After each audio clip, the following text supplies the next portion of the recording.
आज आपण कोथिंबीरीच्या वड्या करणार आहे। मी ही कोथिंबीर स्वच्छ धुवून चिरून घेतलेली एक जुडी पूर्ण आहे। एवढी कोथिंबीर घेतलेली। याच्यामध्ये आता थोडंसं मीठ टाकून घेऊया चवीपुरतं। मीठ, जिरेपूड आणि हळद आणि थोडासा लसूण बारीक केलेला, हिरवी मिरची बारीक केलेली। हे डाळीचं पीठ आणि तांदळाचं पीठ। आता याला चांगलं मिक्स करून घेऊ।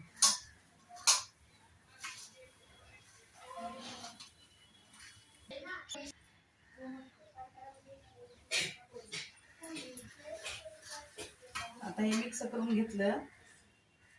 आता याच्यात डाळीचं पीठ टाकू। जसं बसेल तसं टाकायचं तुम्हाला कोथिंबीरीमध्ये।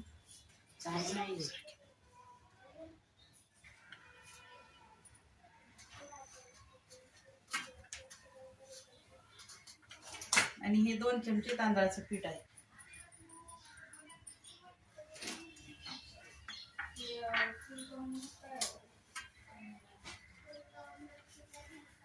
जसं बसेल तसं टाकायचं पीठ।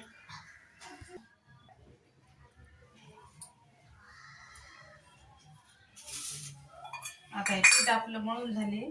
त्याला नाही का थोडंसं हाताला तेल घ्यायचं। पाणी लागलं तर थोडंसं घेऊ शकता तुम्ही पाणी। कोथिंबीर चूर्ण झाल्यावर थोडंसं पाण्याचा हात घ्यायचा, म्हणजे असं छान होते एकदम।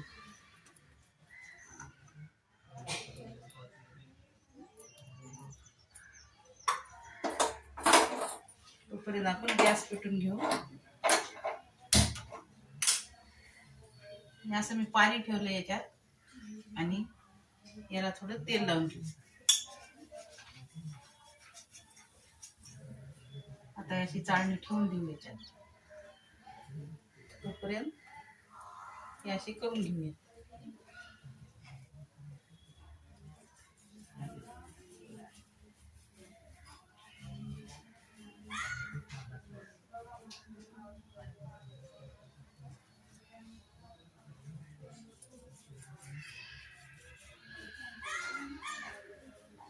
पाण्याला उकळी आली की याच्यावर ठेवून झाकण ठेवूया।